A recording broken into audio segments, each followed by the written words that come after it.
Good evening and welcome. Tonight we have a couple of Deepwood horror stories that I'm sure you're going to enjoy. And today we have a special guest, Gemini Reads. Some of you guys will be familiar with his work, and if you aren't already, then go and check his channel out. He'll be the first couple of stories in this video, and I'm sure you're going to love them.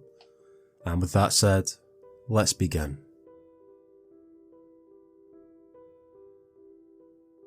There is definitely something up with the Appalachians. I've spent my life in Georgia and love hiking all over, but I must admit, North Carolina has been the best mountains. For this reason, I frequently drive up there and hike and camp. This time I went up with my family in an RV and stayed with them in Maggie Valley. The next day, however, I had them drop me off about 10 miles away from the cold mountain trailhead, and I planned to hike up and spend the night and be back down in the morning. I was by no means inexperienced at hiking or camping, but I had never camped alone. On top of that, I didn't bring a pistol, something I will go without now. On the way up, the trail was surprisingly strenuous. Not necessarily steep. I've hiked some steep stuff out west, but more like a ton of ups and downs and feeling it wouldn't end.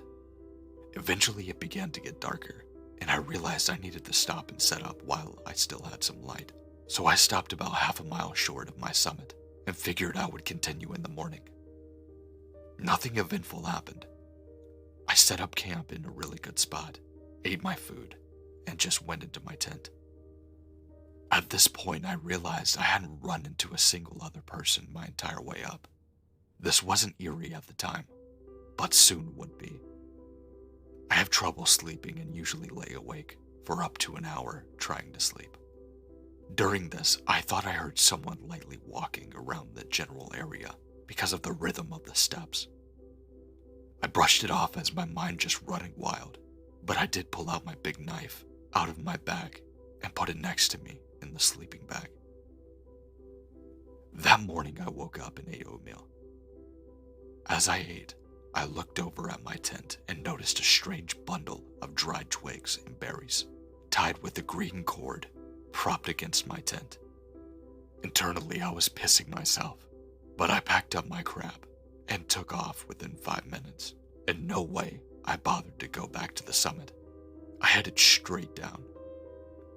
On the way down, I realized there was a pretty heavy fog coming in, and I ended up on the side trail and eventually ended up where I was lost. I used a compass to eventually reorient myself and found the trail again, one of the biggest reliefs of my life. I made it out with no incidents.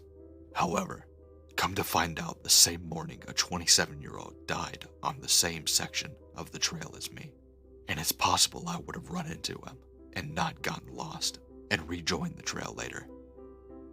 His family seems to have scrubbed the internet of several of the articles of him, but I'll see if I can find something.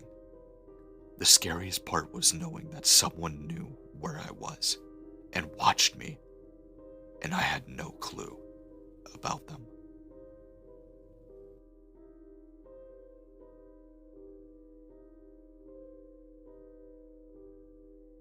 This is a true story about what happened to me.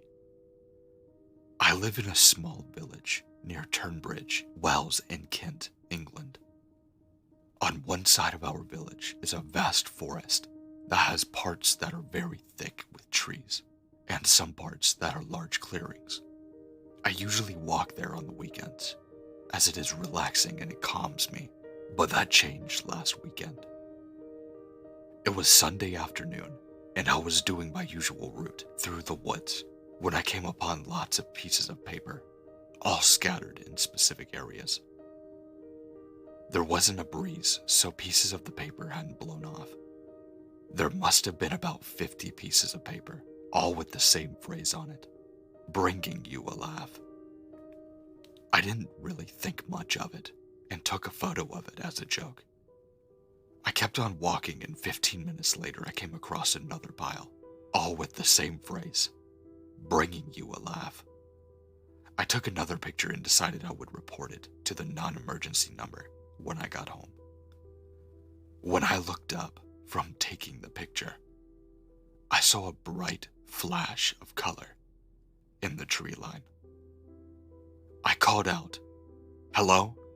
Who's there?" Nothing. I called out again, "Hello?" Again, nothing. I was thinking I was just seeing things, but when I moved on, I was cautious. Then all of a sudden, a clown jumped out from behind the tree. He had a latex mask that covered his head and was wearing bright yellow, purple, and red jumpsuit covered with blue polka dots. His mouth was revealed on the mask, and he grinned at me. To be honest, I was expecting him to have like crooked yellow teeth, and I was surprised when he flashed perfect, bright white ones at me. I was a bit taken back and stuttered out, "Who are you?" He giggled and said in a sing-song voice, "I'm Honky the Clown. I'm your best friend." He kept asking me questions about where I lived, what my name was, and if I locked my doors at night. I was kind of annoyed and said firmly, "This isn't funny. Leave me alone." He stopped grinning. "Not funny?" he said in an upset voice. "Not funny?" He kept repeating those two words, but he got more angry every time he said it. After the fifth repetition of the words, he was practically spitting in fuming anger. He then took a kitchen knife out of his back pocket. He lunged at me, and I dodged out of the way, but not fast enough. I didn't see that he cut me, but I looked down at my arm and saw a long, thin line appear on my skin, oozing blood. I let out a yelp and took one last look at him and sprinted away. I didn't know where I was going. I just wanted to get away. Nothing happened after that. I ran out of the woods, back home, and called the police instantly. I had completely forgot about my arm, and it was covered in blood by the time the police got here, and they sent for an ambulance. I took them to the place where the clown was, but he was gone, and so was the paper. I haven't seen him since. Now a week later, I feel safe to write about this here. The police investigated for a few days, asked a few questions, and they were gone by Wednesday. I still look over my shoulder as if the clown will be there, watching me, holding a knife.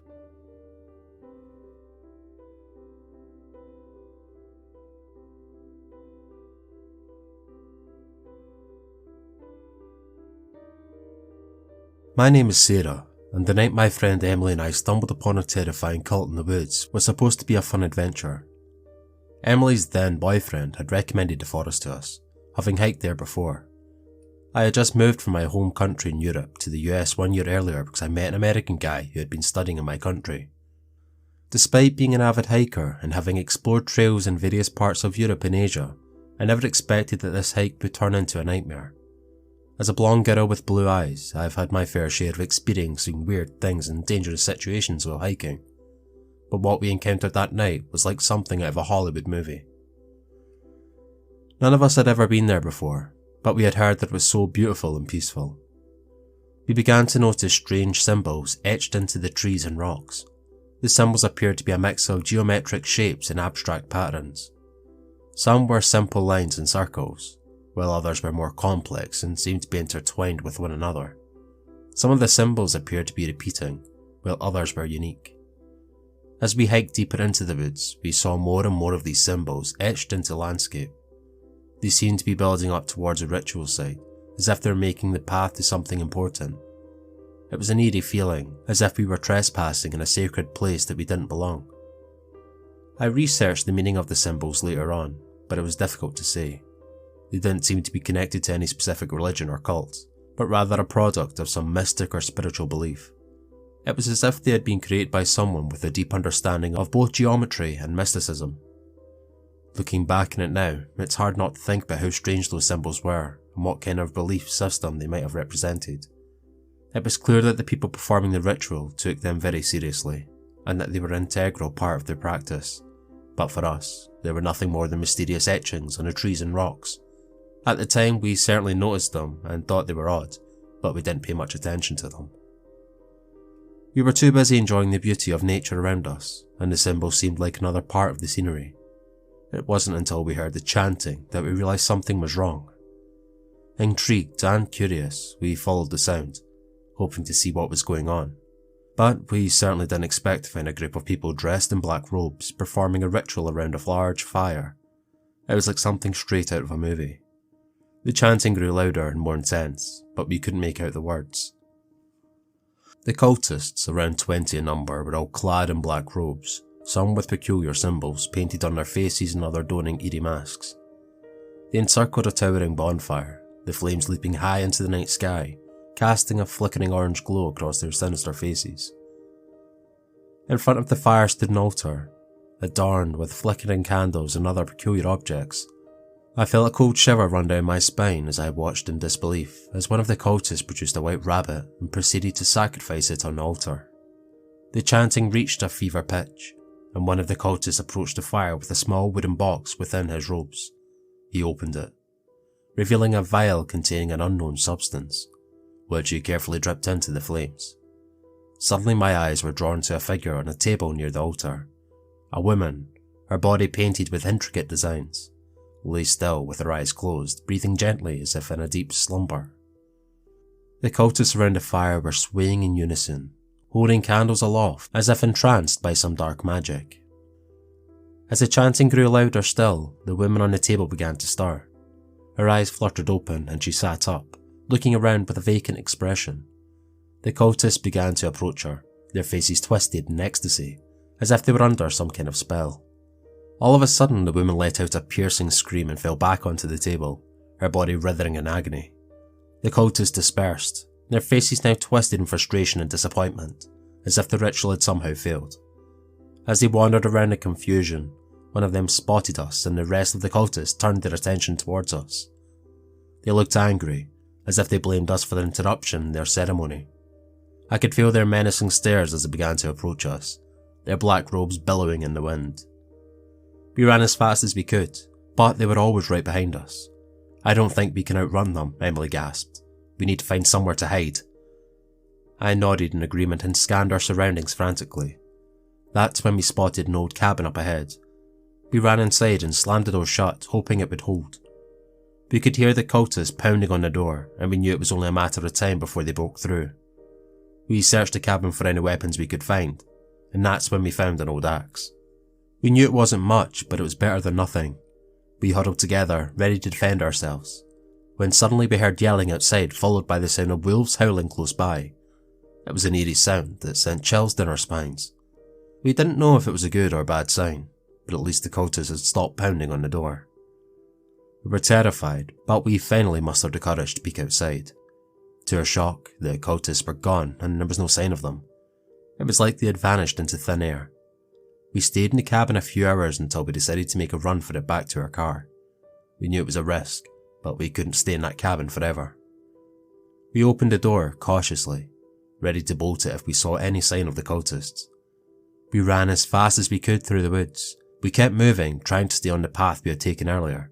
We didn't know how long we had been running, but our legs were starting to feel like jelly. We kept running. The dense forest started to thin out and we could see the clearing up ahead. Just as we thought we had made it, we saw them.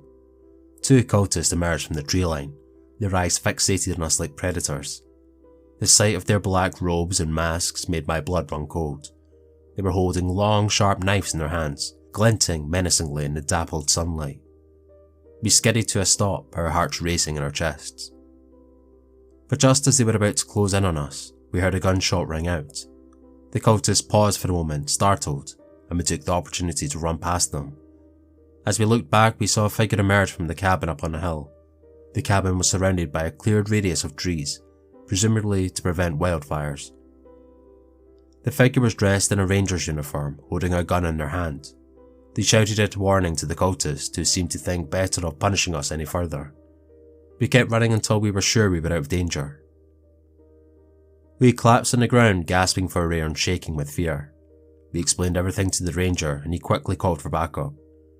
The police took our statements and we led them back to the cabin where we had taken refuge. The officers searched the area, but they found no trace of the cultists. They told us that they would continue their investigation and that we should go home and stay safe. Emily and I got into our car, still trembling from the adrenaline and fear. We drove back to our homes, grateful to be alive, but still shaken by what had happened. Over the next few days, we followed the news closely, hoping for any updates on the cult and their whereabouts, but there was no news, and the incident seemed to have been forgotten. Months passed and Emily and I tried to move on from the terrifying experience, but every time we went into the woods or heard a strange noise, we couldn't help but remember that night. One day, we both received a letter in the mail. It was a handwritten note with no return address.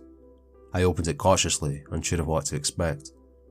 The letter read, "We know what you saw and we know what you heard, but you should know that you are not safe. We are always watching, and we will come for you." Emily and I were terrified once again, and we immediately called the police. They assured us that they would investigate and take the letter as evidence material. However, we knew that the handwriting couldn't be recognised as belonging to any specific person since it appeared to be deliberately messy and inconsistent, almost as if the author had written it with their non-dominant hand. We hoped the police would be able to catch the person responsible, but we knew that it would be difficult with such little evidence. We knew that we couldn't rely on the police alone. We started taking self-defence classes and installed security cameras around our homes. We never went into the woods again and always carried some form of protection on us. One becomes paranoid after such an experience, especially after receiving that letter. I felt like people were following me, strange individuals who just stood and stared, but whether it was just my imagination, I'm not sure. Years passed and we never heard from the cult again, but we couldn't help but wonder if one or more of the cultists knew us. They must have obtained our addresses from somewhere, and it made us feel uneasy. After receiving multiple reports of strange noises and suspicious activity in the woods, the police rangers collaborated to increase patrols in the area. This led to the arrest of 3 individuals who were suspected of being involved in illegal activities such as drug trafficking and animal cruelty. During the raid, the police found evidence of animal remains and drug paraphernalia, which confirmed their suspicions about the involvement of these individuals in criminal activities. They were charged with multiple offences, including animal cruelty, drug trafficking, and conspiracy to commit illegal acts. Despite the best efforts of the police and other authorities, the investigations into the strange incidents in the woods and the incidents involving us continued for several months. However, the investigation eventually closed, and they were unable to find any concrete evidence linking the arrested to these incidents. The strange incidents in the woods stopped, but the fact that most of the cultists were still free and large left many questions unanswered and was unsettling. It was unclear if they had disbanded or if they were continuing their activities elsewhere. The police remained vigilant and continued to monitor the area, but there was no further reports or suspicious activity of strange occurrences. The incident remained a mystery, and then the true intentions of the cultists and the full extent of their activities were unknown. It was a sobering reminder that there were still groups of these people operating in secrecy, and we may never know the full extent of their actions. From what we discovered, it appeared that the group were attempting to summon some sort of spiritual entity, using various objects such as candles, incense, and herbs. It was speculated that the cultists may have been practicing some form of neo-pagan or occult religion, though this was never confirmed. Some of the objects found at the site suggested a connection to ancient religions or mythologies, though it was unclear if these were authentic artifacts or simply replicas. Overall, the specifics of the ritual remained a mystery, and the arrested individuals denied any involvement and refused to divulge any information about their activities. I still can't believe that I had never heard of the cult before. It's scary to think that such a dangerous group could be operating right under our noses without anyone knowing. As much as I wanted to forget that night, I couldn't help but feel grateful for the fortunate events that allowed us to escape unharmed. Despite the potential danger we faced that night, the thought of what might have happened if the cultists had managed to enter the cabin still sent shivers down my spine. And then the ranger showed up just in time to save us from the 2 others. If it weren't for these fortunate events, who knows what would have happened to us. It was as if fate had intervened to protect us from harm, or as some other higher power was looking out for us that night. We later learned about superstitions surrounding the woods we were in, strange happenings and unusual occurrences in these parts. Some even believed that the forest was cursed, and those who entered were doomed to suffer misfortune. Perhaps the cultists themselves were aware of these superstitions and were afraid of what might happen if they continued their pursuit. Maybe they had some superstition around the cabin, or maybe they had encountered something even more terrifying than they had bargained for. Wolves don't normally attack people, let alone a group of 20 armed individuals, so why would the cultists be scared? As for the wolves, it's possible that their howling had some significance in local folklore, and the cultists were wary in disturbing them. It's also possible that the wolves simply acted as a deterrent, scaring off the cultists with their pack mentality and aggressive behaviour. Perhaps it was the sheer number of wolves that made the cultists back off, or maybe it was the unexpectedness of the situation. As for the yelling, it could have been a disagreement between the cultists themselves. The weird part is the cultists didn't come back to the cabin. We waited anxiously for a while, wondering if they would return, but they never did. And then the next day we encountered 2 cultists in broad daylight. It didn't seem like they had been running, and they were coming from the opposite direction of where we had fled. We hadn't seen anyone following us, and we had run so fast that it seemed unlikely that they could have caught up to us. It was a strange and unsettling experience that left us more questions than answers, and the mystery surrounding the events only added to the eerie atmosphere of the forest. But one thing was certain: we had survived an encounter that could have easily ended up in tragedy, and for that we were fortunate. I don't hike anymore. The thought of being out in the woods and encountering the unknown was no longer thrilling, but terrifying. I couldn't shake off the feeling of being watched or being followed. What did the cultists want with us? Did someone know us? Was the letter only meant to scare us? Are we still in danger? These questions still haunt me to this very day. As time passed, we went back to our normal lives and eventually moved out of the area. That night in the woods was a wake-up call for me, a reminder to always stay vigilant, aware, and never underestimate the dangers that could be lurking. Who knows what other dangers are out there, waiting to be discovered. Thank you all for listening, and I really hope you guys enjoyed. If you'd like to hear some more deep wood horror stories, then let me know down in the comments or leave a like. And with that said, I hope to catch you all in the next one. Thank you.